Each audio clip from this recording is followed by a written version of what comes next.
mountain mover. My God's gonna make a way. Can't count all the times He's proven we can trust Him just have faith. Take a hopeless situation, watch Him turn it all around. Nothing is impossible, I can't hold back, I've got to shout. My God, my God, my God is a mountain mover. He's a God of mighty miracles. In the book, Christ and the Fine Arts, Cynthia Pearl Moss tells a story that will touch your heart. Many, many years ago, when the Nez Perce Indians who lived in that section of the great Northwest, which is the source of the Columbia River, heard about the white man's Book of Heaven, they said it was the source of the white man's power.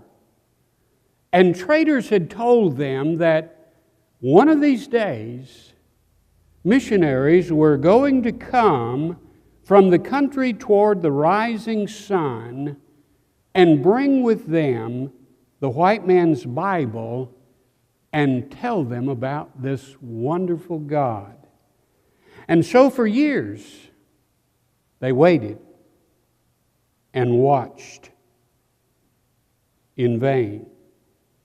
Finally, a tribal council was called, and after much deliberation, it was decided that they would send 5 of their braves, some older, some younger, on a long journey into the great unknown land beyond the Rocky Mountains in search of this white man's Book of Heaven.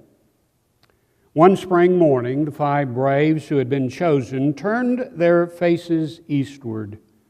But after 2 days of hard travel, one of the older braves turned back, saying that he was too old to endure such a long journey. And so the other 4 continued on their way for months, covering some 2,000 miles across mountains and hills and plains until they reached the city of St. Louis. Now, in 1882, St. Louis was little more than a frontier post where some hardy settlers had made their home. But it was the first town these Indians had ever seen. But if they were surprised, they gave no sign. It was a purpose that sent them there.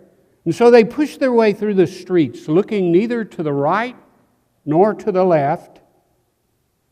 When General Clark, who was then in command of the barracks, heard that 4 strange Indians were about, he sent out 2 of his officers to bring them in, thinking they had come to make a treaty of some sort. The Indians entered with calm dignity, and after being greeted, General Clark, they began to tell why they had come. They wanted the white man's Book of Heaven. Would General Clark give it to them? They wanted to know God as the white man knew Him. Would General Clark tell them? They wanted a teacher who would go back with them to the land of the setting sun, there to speak to their people. Would General Clark send one? General Clark hardly knew what to say. He told them all he thought they could understand about the white man's God, but he had no Bible printed in the language of these Indians, and he was not in command of any missionary force, so he could not satisfy their request. All winter long, the Indians waited and watched, hoping to learn more than had yet been told them of the white man's God. During their stay, General Clark and the people planned a number of amusements for them. And they did everything they could to make their stay a pleasure. That winter, 2 more of the braves died, weakened by their long journey, sickened, and then death. In the spring, the two remaining braves indicated their desire to start back for their village and their people. General Clark heaped many rich gifts upon them in their parting, and on the night before they were to leave, gave a great banquet in his own home. When the meal was over, General Clark asked one of the braves if he would speak to the people. Using a Wyandot Indian as a translator, this is what the brave from the Ned Percy tribe shared. I came to you over the trail of many moons from the land of the setting sun. You were the friends of my fathers who have gone the long way. I came to you with my eyes partly opened, for my people sit in darkness. I go back with both eyes closed. How can I go back blind to my blind people?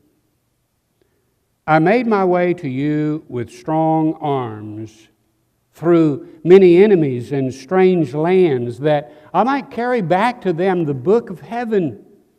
I go back with both arms broken and empty. The two fathers who came with us were braves of many snows and wars. We leave them asleep here by your great river and teepees. They were tired many moons, and their moccasins wore out. My people sent me to get the white man's book of heaven. You took me out to the place where women dance. Ours do not. But the book was not there. You took me to where they worship the Great Spirit with candles. But the book was not there. You showed me images of the Great Spirit and pictures of the good land beyond, but the book was not among them. I'm going back the long trail to my people who sit in darkness. You make my feet heavy with gifts, and my moccasins will grow old carrying them. And yet the book is not among them to show me the way. When I tell my people in the big council that I did not bring the book, no word will be spoken, but one by one they will rise up and go out in silence. And my people will die in darkness and depart to other hunting grounds. No white man will go with them. No white man's book will make plain the way. I have no more words. And with that he sat down. The homeward journey was made as easy as possible for the two disappointed Indians. They were put aboard a Missouri River steamer, and it took them some 2,200 miles to the north of the Yellowstone River. The one who'd made the talk in St. Louis at the banquet died near the mouth of the Yellowstone, so only one returned back to his people. As he made his way home in bitter, burning disappointment, he knew what he would say when he arrived. And so when he did, this is what he said. A white man is coming with the book of heaven. And in time it was true. Missionaries did go and have gone to the Indians of the Northwest and Canada and Alaska, people who were chosen to care and to share. And that's the story that is before us this morning from the text in Acts 10. This chapter makes it very clear that God is moving to bring together Peter the Jew and Cornelius the Gentile. For years, there was a virtual wall between the Jews and the Gentiles that had kept them separated. Attitudes of prejudice in Peter would have to be rooted out before he would be able to share with Cornelius. One of the things that should strike us in a reading of this chapter is the two opposite pictures that are presented. When Peter looked at Cornelius, he saw an Italian serving Rome as a soldier living in Caesarea, a city more Roman than Jewish. And so he says here, it was unlawful for a Jew to so much as visit in his home, according to verse 28. In Peter's mind, all of these factors disqualified Cornelius from serving him dinner, let alone to coming to faith in Jesus Christ. Peter was adhering to a Jewish gospel, and he was looking back at what God had said in the Old Testament. But he was looking without taking care to make a distinction between the idolatry of the pagans and treating people with human kindness. God wanted Israel to remain morally pure and worship Him. He didn't want any mixing with the paganism along with the purity of God.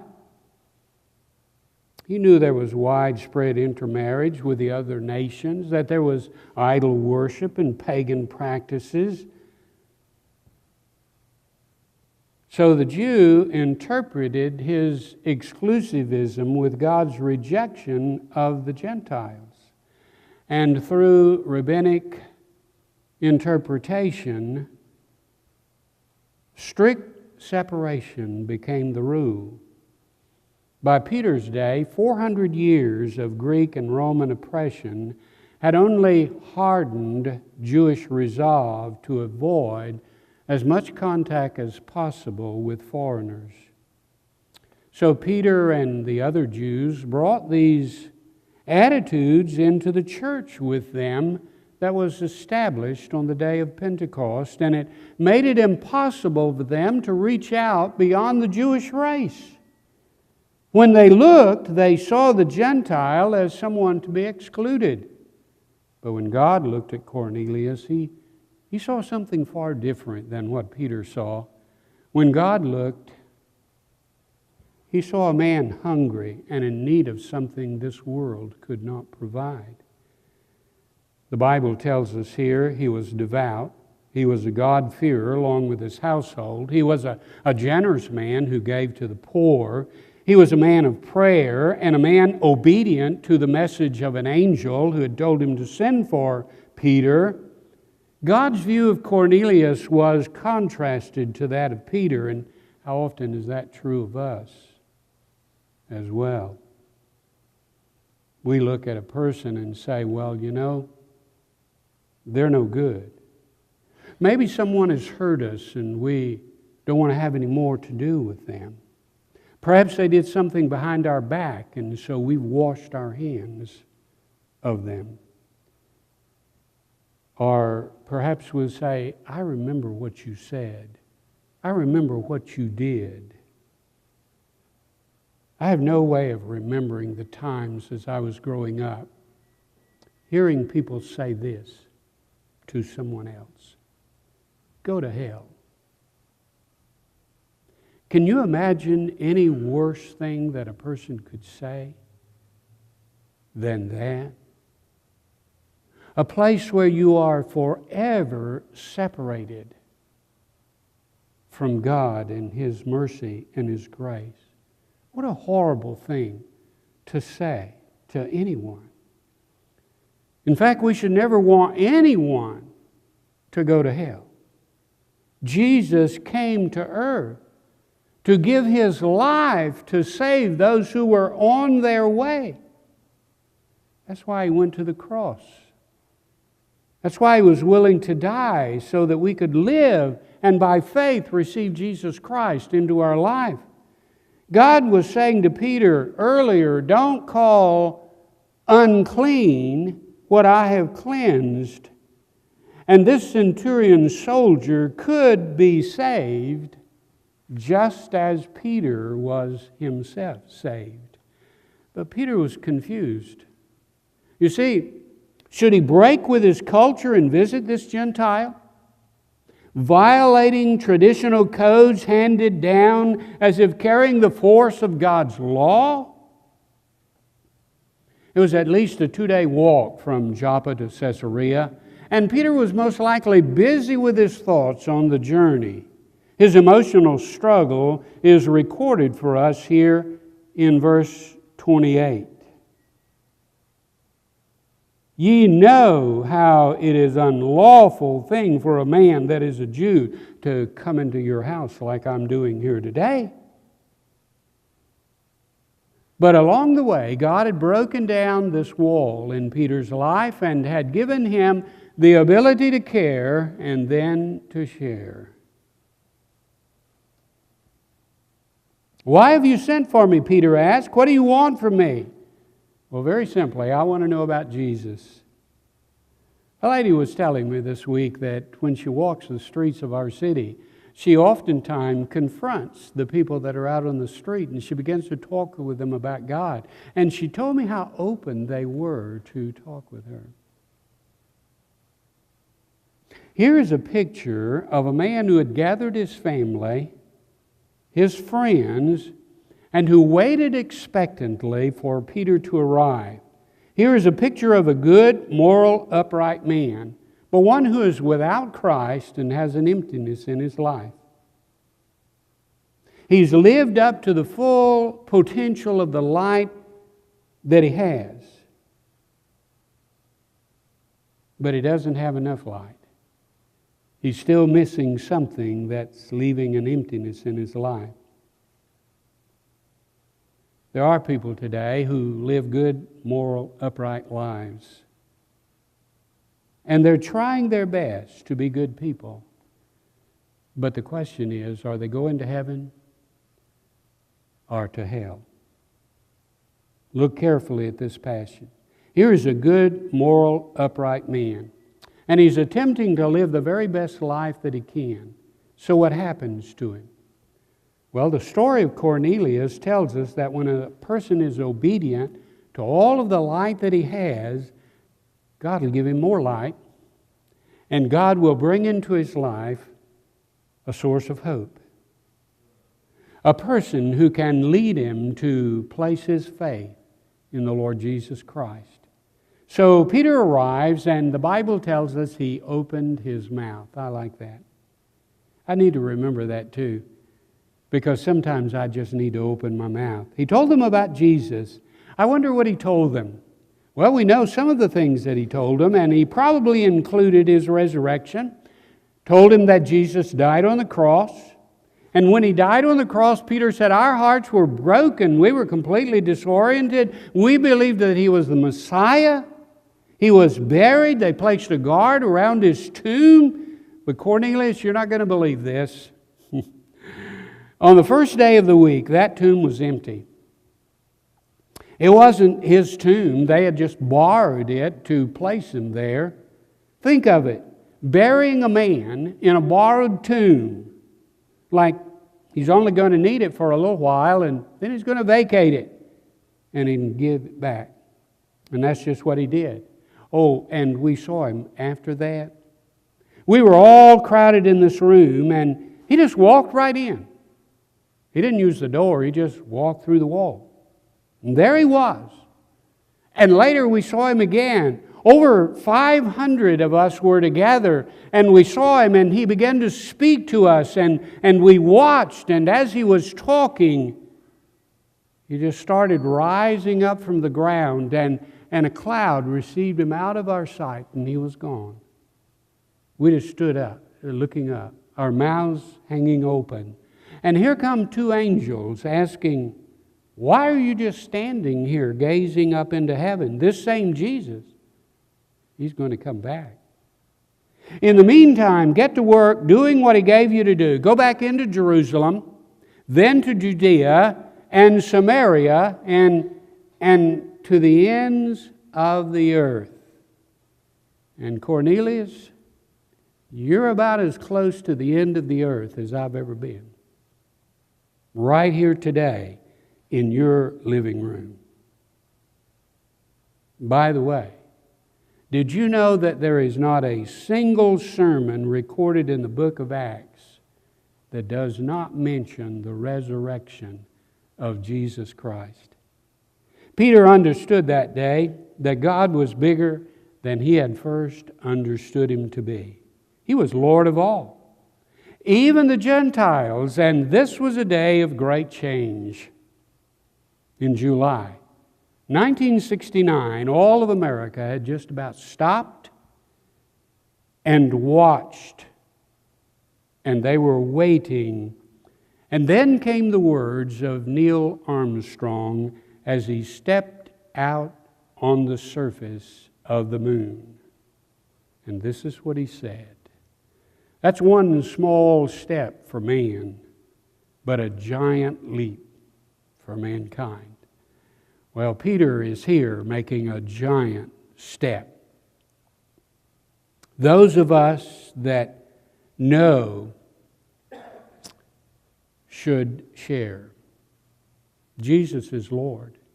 Acts 4:12 says there is salvation in no other name than the name of Jesus. Cornelius had piety, he had morality, but he did not have Jesus and he did not have salvation. There was no peace, only hunger in his heart. And while Peter is speaking, according to verse 44, the Spirit of God moves in those who are present. And who can tell how many lives were transformed that day as Peter went into the house of Cornelius in obedience to the leading of God. And Peter had a new perspective as well, because he shows and then knows that God shows no partiality. Whoever believes receives forgiveness of sin and salvation. You know, we oftentimes sing a hymn, I'd rather have Jesus than silver or gold. I'd rather be His than have riches untold. I'd rather have Jesus than houses or land. I'd rather have Jesus than anything this world affords. We've been chosen to care and to share. Let us be faithful. Charles Templeton pastored a large church in Toronto, Canada. He helped found Youth for Christ in Canada. But one day he turned his back on all he believed. Now, there was no moral failure in Charles Templeton's life.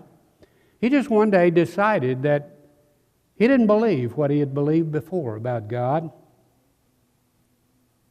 And in his 80s, after denying his faith, he had a brilliant career as editor of two of Canada's leading newspapers, and he made one run at the Prime Minister's job. But in his 80s, when he was being interviewed by Lee Strobel as he was writing his book, The Case for Faith, Lee Strobel asked him about his denial of faith in God.